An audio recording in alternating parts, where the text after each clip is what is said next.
Hey everybody, this is Cassandra Astle, and tonight we are doing a recording for all of you to let you guys know a little bit more about American Family Education, and particularly tonight we're going to be talking about the campus that we have here in Omaha, Nebraska, starting this fall 2016. So we know a lot of people have been asking questions. What does this look like? What are some more of the details? Why is this school even being started? So we wanted to take a moment and share with you guys some of the people that are putting this together. And one of the people, namely, is Kathryn Spencer, and she's going to be tapping into this long distance because she lives in Arizona. So she's going to be adding in on this tonight. So Kathryn, just to tell you a little bit about her, she is the director and founder of American Family Education, and she is constantly mentoring with and learning from the top minds in education. Agency-based, purpose-driven education is truly her passion, and she aims to make self-directed education accessible to everyone and really to return the control of our youth's education system to the parents. So that's you. And she has inspired, taught, and led so many true principles of education while inspiring people to understand their individual worth and their talents and purpose. And she is a very dear friend of mine that I just feel is such a pleasure to know. So I'm going to open it up to her a little bit to tell a little bit about herself and her why in starting American Family Education, so you can get to know her a little better and just a little bit about herself. So I'll turn the time over to Kathryn. Hi, my name is Kathryn Spencer. I am the founder of American Family Education. I am so excited about what's happening up in Nebraska. These girls are phenomenal. And we've had such a fun experience being able to put together this program for locations all over that are all, getting started in various stages. And it's been just such an amazing experience to be able to have something that, as we see wonderful things out there in the world of education and in how families are teaching their children and how different faith organizations are teaching their youth. And as we see other organizations that have things that they want to overcome and things that they're struggling with, to be able to have one place where we can incorporate those ideas and be able to say, yes, let's absolutely do this part. And this part, let's see how we cannot have that be part of this experience for these kids and these families and these teachers.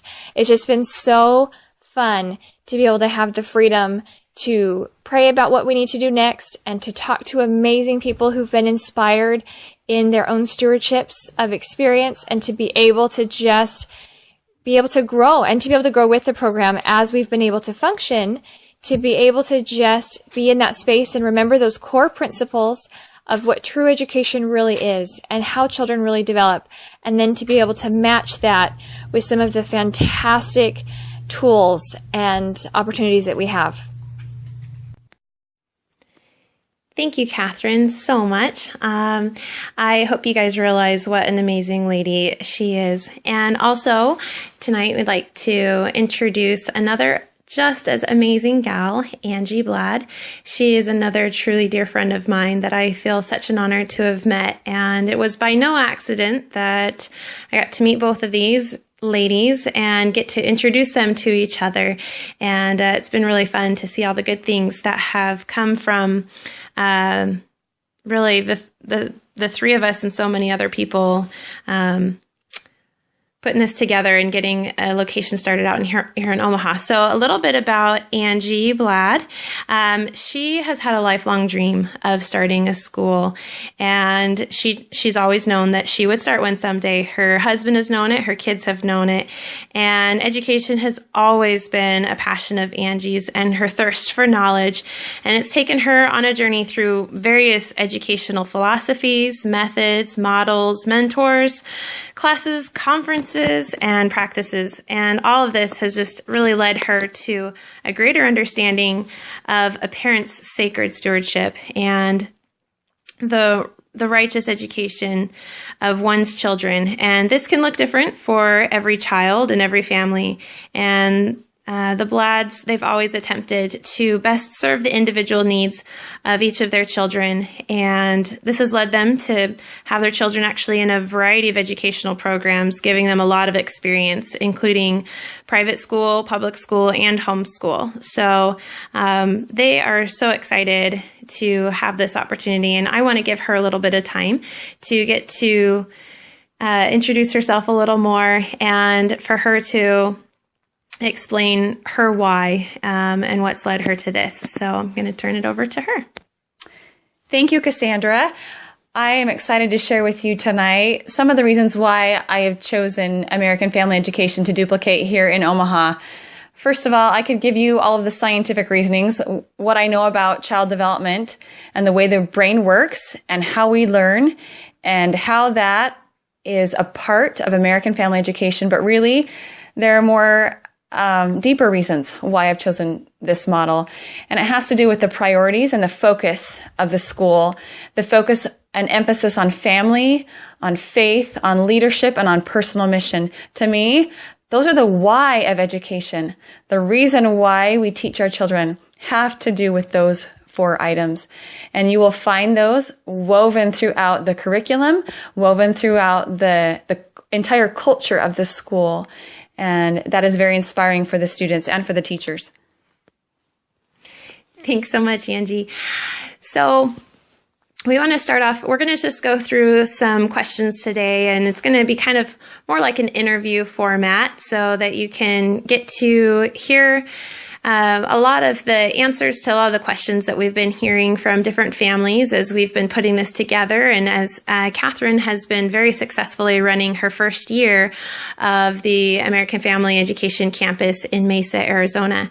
So I'm just going to be taking turns asking Kathryn and Angie some questions.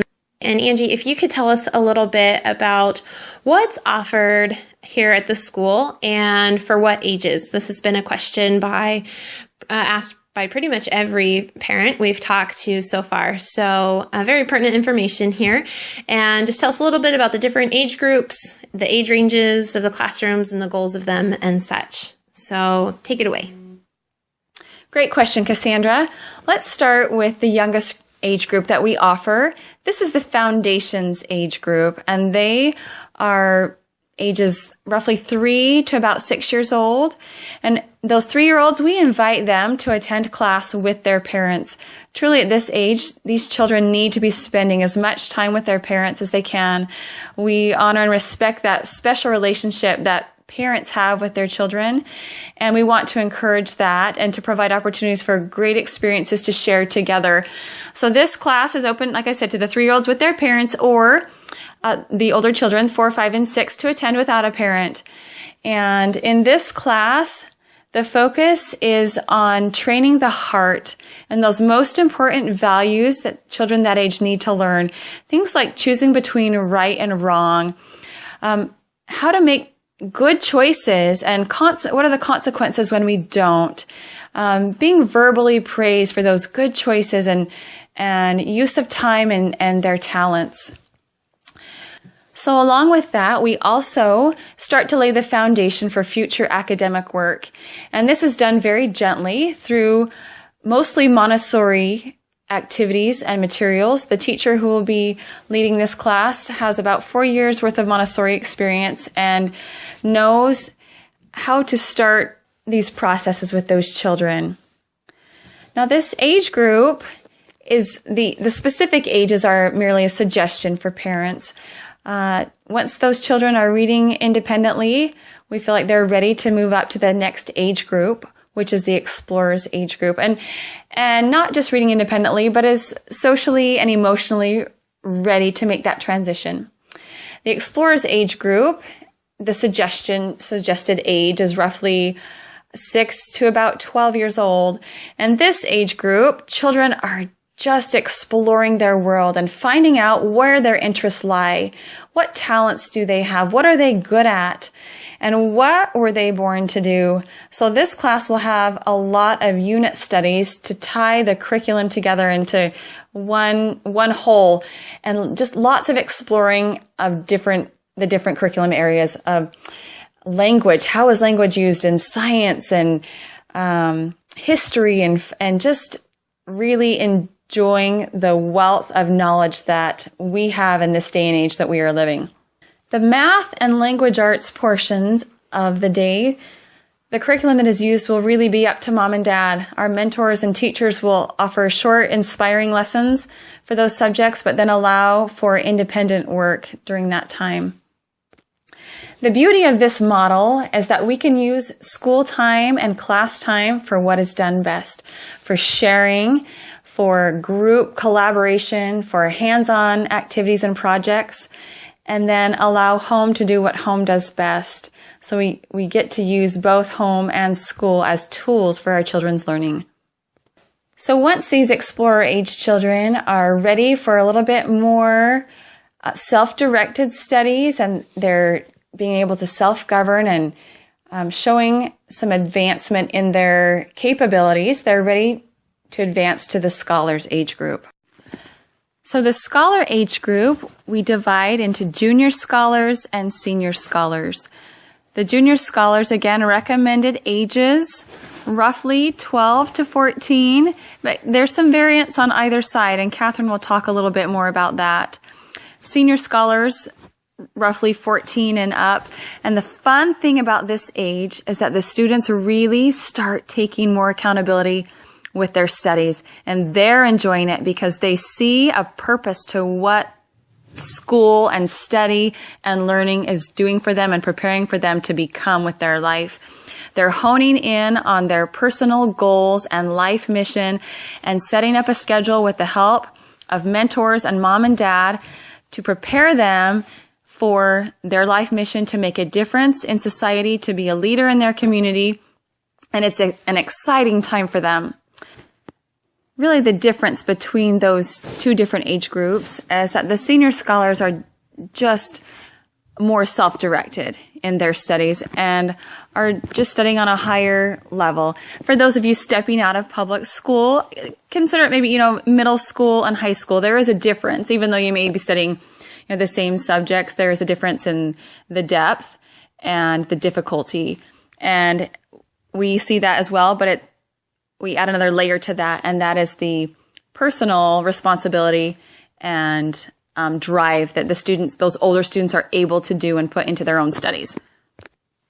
So, Angie, if you could tell us then, what does that look like for the scholars? What's their schedule kind of looking like in the classroom?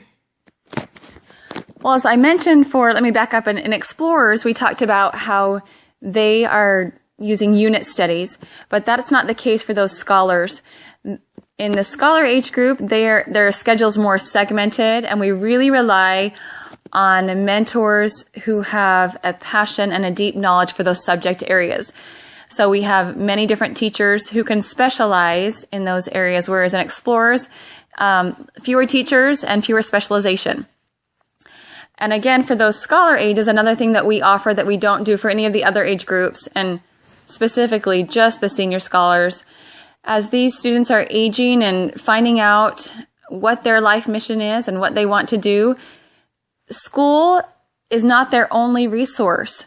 There are other options, whether it's online classes, college courses, resources in the community that they want to start incorporating in their schedule. So for these older students, we allow an a la carte option for them. Maybe they only want to take the language arts and history course that we offer at American Family, but they want to take a culinary arts course at the college, or they're ready to take a math course online, or to work with another mentor that their family has found. So this option allows those older students to tailor-make a schedule that will really help them to focus on their life mission and preparing them for exactly what they want to do. Awesome. Thank you so much, Angie. And I can't wait for the school year to start. I know my son, I have a 6-year-old son, and he's going to be in that Explorers class, and he cannot wait. All of the fun planning he's been getting to hear about as we've been putting this together. And this is just going to be really, really amazing. So my next question that I want to ask is for Kathryn. And if you could go over, Kathryn, for us, what is the role of the teachers? The role of the teachers is a fantastic part of why this model works so well. We are able to absolutely go into the communities and have people that are drawn to us that have a passion for either a specific developmental level of a child or a specific talent for a topic or a subject matter or an experience that they'd like to share. And those teachers, their main role and their main goal is to have the right feeling in that classroom, to make sure the spirit's there. When the classroom has that great feeling, it's got that energy and it's got that excitement and it's got that good feeling and it's a safe place, those kids can absolutely learn, and they can learn from more than the content that's shared, and they can learn more from what's on the page. They have time and they have the right place and environment to be able to be thinking and to be listening to the Spirit and be listening to just their own thoughts coming together, and to be able to make those connections and to be able to have bigger ideas, be able to make a lot more sense. So with these teacher roles, it's not their stewardship to make sure every single piece of content these kids need to learn is shared. That's not how this works. The teachers are there to inspire and to encourage. The teachers are there to give an example and to really instill in these children a desire to go and to do and to then act for themselves, not to be acted upon. So the teacher role is something where they have the chance to really just share their heart and be there for those kids. And for so many people who decided they wanted to be a teacher at some point in their life, that's why they wanted to do it. And it also, we've taken away the expectation that's a little bit traditional, that the teacher also has this burden of grading paperwork and all these different things that just draw away from them being able to focus on the heart and the spirit of what they're doing. And so with this way, they really just get to be that. And it's just so fun to be able to see someone who has a desire to teach, but they've been burned out in the past, or they've had experiences in the past that have, put a block between them and being able to live out something that they feel is part of who they are. And they come into this environment and it's just so much fun, and it's so great to just see them almost just bloom, because all of these ideas they've ever had that they've just loved, that they felt would connect so well with these kids, they finally found a place where they can use it. And we have some amazing women that have had, studies, and they've had degrees on brain development and child development and all this, and in other programs they weren't able to use all of those awesome things that they were taught because they had to facilitate a lot of the function of a classroom that has a different kind of system wrapped around it. And so here, the teachers just get to be the heart of the classroom and get to share all of that. So we love being able to almost gift this for these amazing adults who really have a passion for teaching and leading and inspiring and mentoring these kids. Thanks, Kathryn. So I have one more question for you two. Can you tell us a little bit about what the parental involvement looks like at American Family Education and what you've gotten to see so far at your campus in Mesa? So just tell us a little bit about that, if you could. As I'm sure you can imagine, we call this a parent-led education. The parents are intrinsically involved, and they are so vital to this process. We absolutely believe that parents have a divine stewardship for these children, and there's a reason why they got the children that they had come to their family, and we honor that in this program. And so the role of the parent is really to be the parent. And it's so wonderful because those parents are now getting supported by teachers and leaders. They're getting some mentorship. They're getting a second witness to the things that they're encouraging their children to do, and they're getting a community for their children that will encourage their values and their beliefs and their goals. But they are still the parents, and no one will ever step in and say, we think we know better for your child than you do. And that's really, really important to us, that we make sure that all of the teachers and leaders that are in that location, they understand that that parent will know when it's the right time for that child to dive a little deeper, or to have a little bit more focus on quality, or to go a little bit, richer in the content that they're choosing, or to select a book that might be more challenging or have more value to the situation that that child's in right there in that moment. The parents are the ones that they know, if there's a day that they cannot attend, they have something else that's more important, and they're going to go and they're going to be learning in that experience away from the school or having that family time. We would never say no to that. That's not our stewardship. That's definitely up to them. And that's been a big thing that we've seen. It's been amazing to see the difference in families just kind of realizing that, they're the parent. And no one is going to send threatening letters or coerce them into doing things that they feel are outside of their needs in that moment. And so in this environment, we don't take that lightly, that we honor the parents. And it's been wonderful because in this community, you've got, traditionally you've got either a little school, or you're renting a little space, or you're borrowing a space in someone's home, and everyone really helps out. And it's not just the kids that are learning to be able to keep their space clean or to care about that, but the parents. It's really like a family that we're building. And so everyone's visiting together. And in our location in Mesa, all the families will take turns, and they'll take a weekend, and they'll come and they'll clean the building all together. And it's just been a fantastic blessing to be able to have that right feeling that we're really in this together, and we're really working together. And we've seen parents that just have such a love and a desire for this, that they're looking for more opportunities to help out at school. And we've had a number of parents who, they were just hanging out at the beginning. They just wanted to be by their kids. They would attend with their children. They would hang out with, the administrator in the office, and just to talk, just to be in that space, because it just feels so good to be there. And we invite all of the parents, if they want to come and be a part of that morning devotional before school starts. This is the environment that we've created this because it feels so good, and it's so happy, and it's a benefit not just for those children, but for those adults too. And then some of those parents, they've had so much fun that they've actually found ways to be able to work into our staffing and to be able to come and, be additional leaders or be additional teachers. And it's just been that really fun thing that it really feels like a family. But in this place, instead of the parent really having the stewardship of every single logistical thing that needs to happen for each individual child, like a traditional homeschool environment, in this one, they can really take those talents that they have and share that where they feel drawn to. Or if it's not their stage of life and they really just need that support, that's great. And then when they have their children at home, we encourage the parents to be setting those goals with those kids and to be looking over the work that they've done, and to take that quality time with their children, even if it's just once a week, like a parent-child interview, to really just go through how they're doing and what your expectations are, because that is what sets them on their path for where they're going. It's your expectations. No one else is going to come in and tell your child what the path is for them and how they see that child turning out in their future. They're going to be getting a lot of encouragement, but it's the parent's role to really kind of see that and to really help them move towards that, because so much of the learning and so much of their growth is happening at home with you. And this is just so fun because you do get more time with your children if you choose. Depending on how many elective classes or how many extra things you choose to do, that's your stewardship.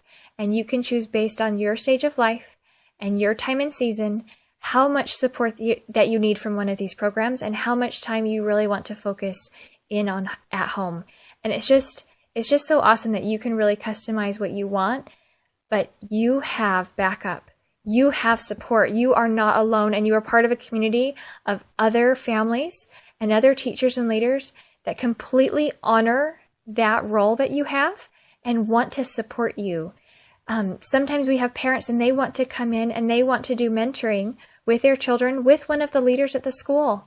And that's great to be able to have that person right there and really support setting those goals and learning how to do that. A lot of the families haven't been doing goals before.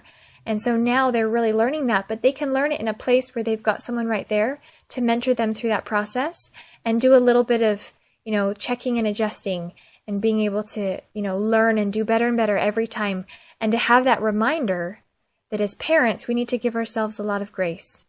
We don't do everything perfect. And a lot of times, there's actually a lot of beauty in the imperfectness that we provide for our children. Some of the things that we're not doing quite right, as we grow, it shows our kids that we love them enough to change and that we are still in the learning process, and so that they can model our efforts to keep doing better. And it's so fun to be able to learn from things and have a whole program wrapped around your family that as you're trying to do better things and as you're trying to accomplish your goals, they all care too. And they want to help make those things happen. And so there's a lot more power towards what you want to accomplish when you're part of a community like an American Family Education group. Great. Okay, so next, let's look over what does a typical day look like at an American Family Education school. And I want to turn the time over to Angie for this one and share her vision of what she sees this being here for our community here in Omaha. And then we'll have Kathryn go ahead and explain what she's been able to see out in Mesa, Arizona, and just all the good, wonderful things that are going on and possible with this model. So, Angie, if you could just tell us what does the day look like for the Foundations group, for the Explorers group, and for the Scholars group? Just describe that to us a bit, and here you go. So a typical day in the Foundations class will have a very heavily Montessori influence. And for those of you who are not familiar with Montessori, Montessori is a method, and it is set up to support the child in developing habits of order, independence, muscle control, the muscle coordination, and concentration. So you'll walk into this classroom and you will see students working with materials that might look like a toy to us as adults, but embedded within those, we call them materials, we don't call them toys in the classroom. And these materials, they're helping lay the foundation for these other skills. There's also opportunities to start learning how to read, the language, hearing lots of good literature about children making good choices, and just being exposed to the rich vocabulary that comes in good literature. You will see playing. Play is a very important part of childhood. We will spend time out of doors when the weather allows.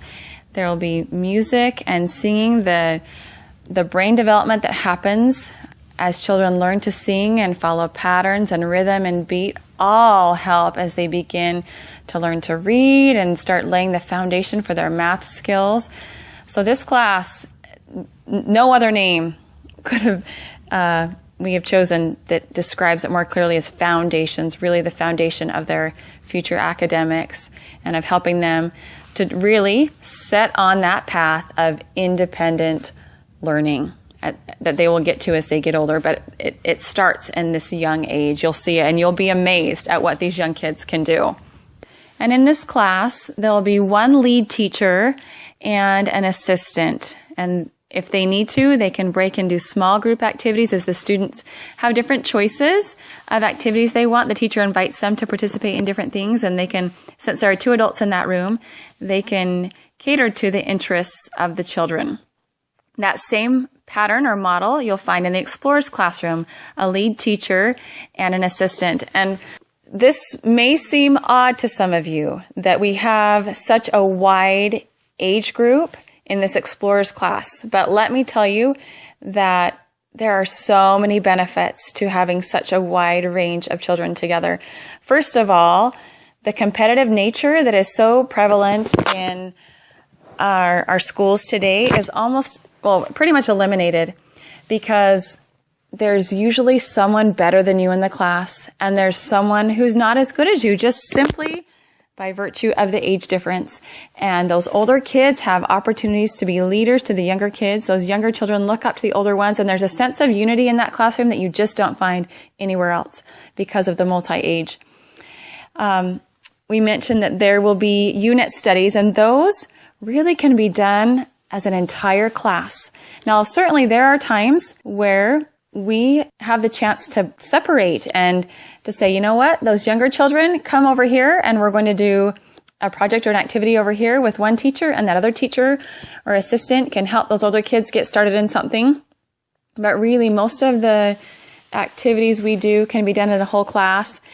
And as I mentioned earlier, we really want to use those older kids to be the leaders and help even assist us as teachers as we can, because truly when we teach and help another learn, it really solidifies that learning and that knowledge within ourselves, and it just gives those older kids a chance to have that experience in their learning and really solidify that for them.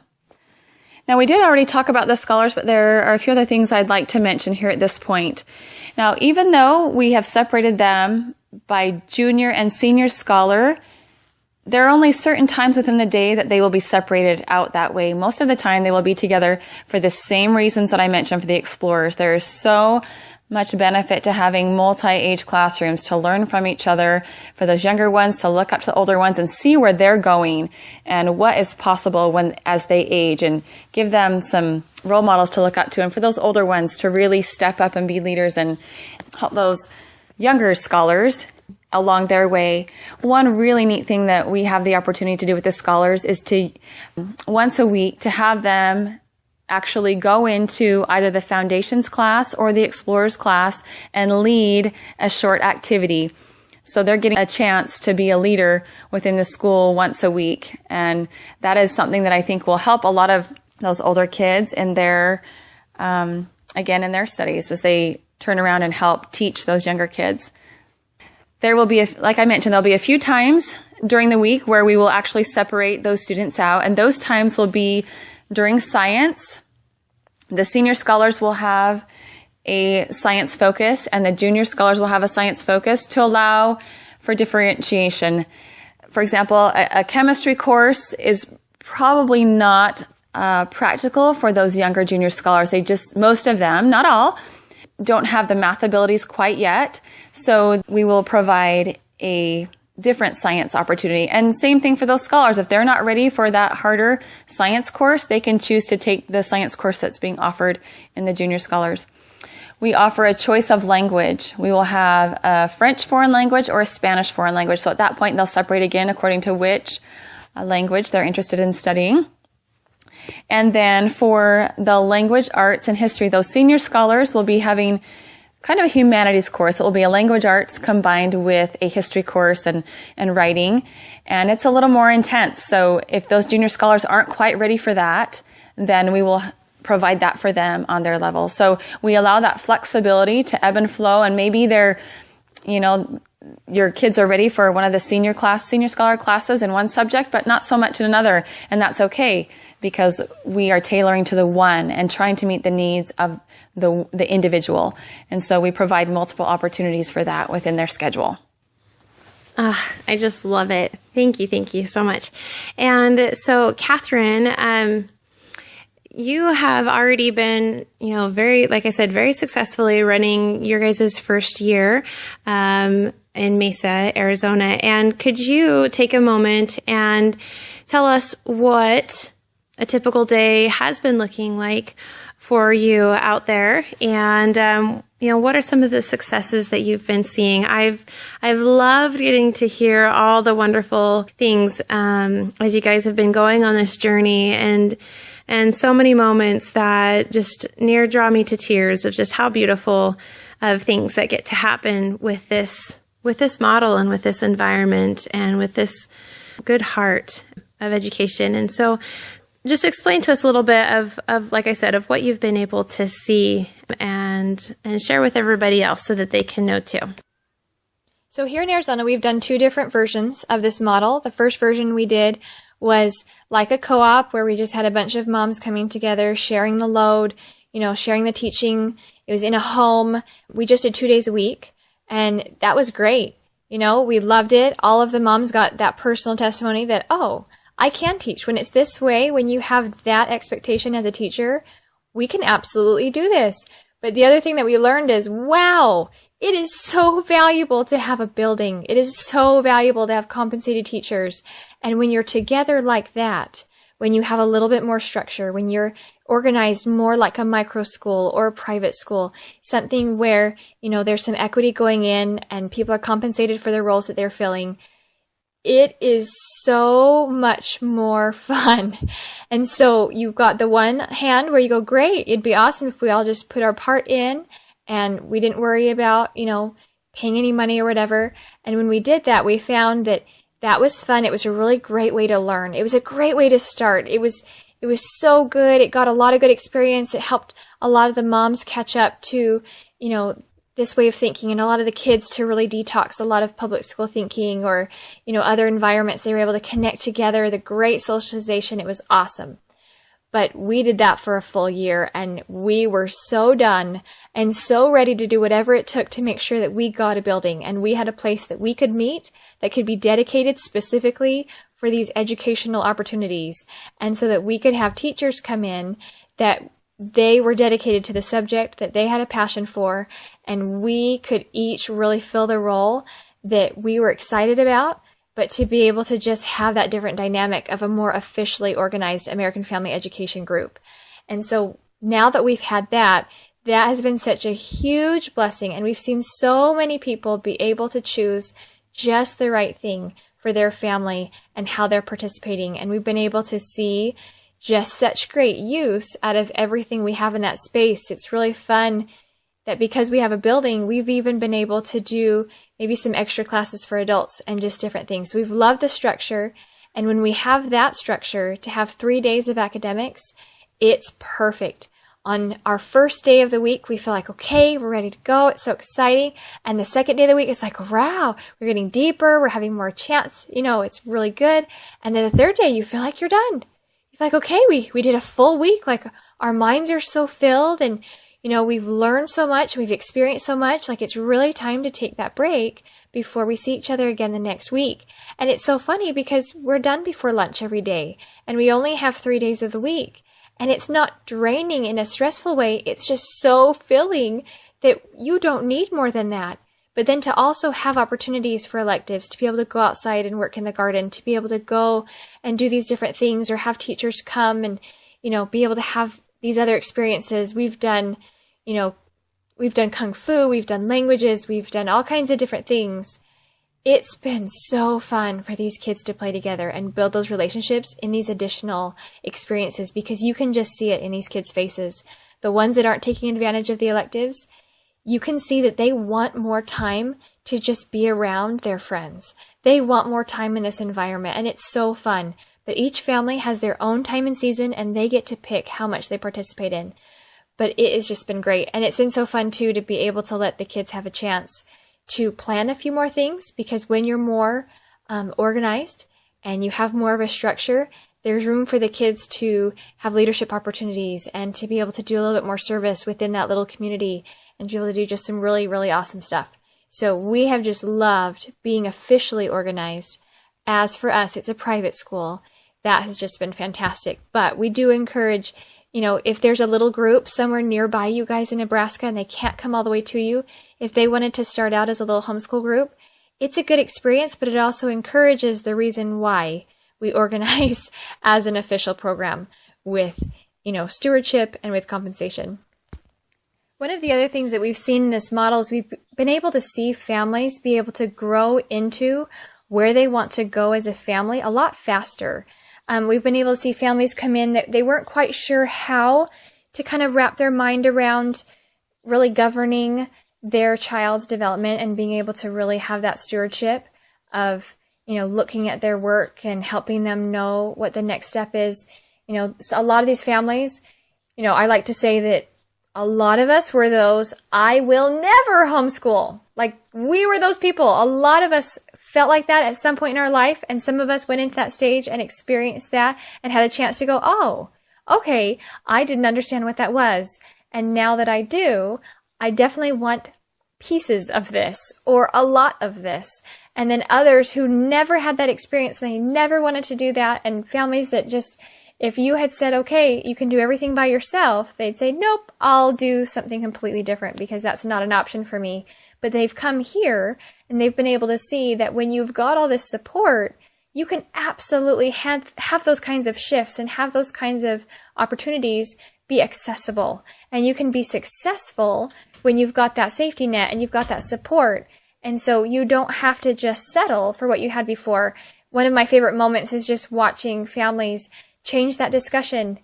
When we sit down for a goals planning meeting the very first time to see maybe a little boy talking about, well, when he gets to be an adult, it's going to be no fun, so he's not excited, but he knows he has to do work and, whatever. And the mom's, not quite sure how to change that thinking because, yeah, there is a lot of work and different things. And then to see in a few months in from being in this environment, to see that little boy deciding that he is so excited to be able to grow in a way that he can make a difference in the world, and that he can bring that excitement, and he can bring the things he's interested in, and he can turn that into what he gets to do as an adult. And now is the time to prepare, and now is the time that he understands the value of why he's doing math.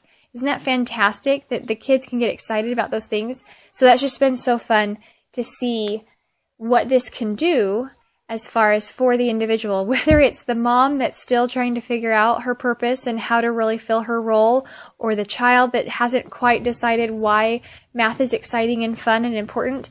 To be able to see some of those shifts happen in this environment, it allows for that, and it doesn't take as long as if you had to wait for mom at home with multiple children to be able to learn enough, to inspire enough, to practice enough, and then to have enough times where we're going to fail, we're not going to get it the first time, and then to eventually figure it out. Where here, they can just be a part of it. And that's one of the side effects, is they get to just be around and see the path that works, and see a few of the very best things, and use the very best tools, and be able to move forward and get out of those stages that were not so fun before. Kathryn, you are incredible. Thank you. Thank you so much for sharing all those beautiful things that you have been able to see out in your location. And we look forward to having many of our own stories to tell here in these coming months as we open our doors here in the Omaha area. And I'm excited for all of you guys listening and what you have in store for your own families. So we're going to wrap it up here. Obviously, we can't share every detail in this one recording. So if you want to find out more information, please go to our website, AmericanFamilyEducation.com, and you can find all sorts of information there. If you want to find specific information for our Omaha location, just click on the Locations tab and go down to the Omaha Micro School location. And from there, you can get general information, student applications. We are still hiring teachers, and so if there's any subject that you particularly have a passion for, let us know, and we would love to get to meet with you, interview you, and see if there's potential there for you to be a part of our organization here. So and then lastly, we also, there is tuition associated with this school. We do compensate our teachers, and so therefore, to pay for all of the different expenses that come with running a school. And we know for some families that can be tough.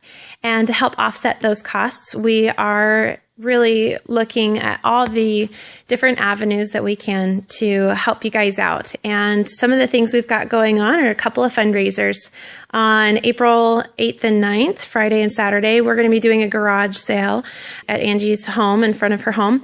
And we're getting lots of donations from people all around. And so contact us to find out more and get signed up for that. You do need to be registered with us first in order to reap the financial rewards of the garage sale. Also, we are going to be doing a fundraiser for Mother's Day with the company Nothing Bundt Cakes, and it's going to be delicious. So lots of opportunities, and there'll be more to come.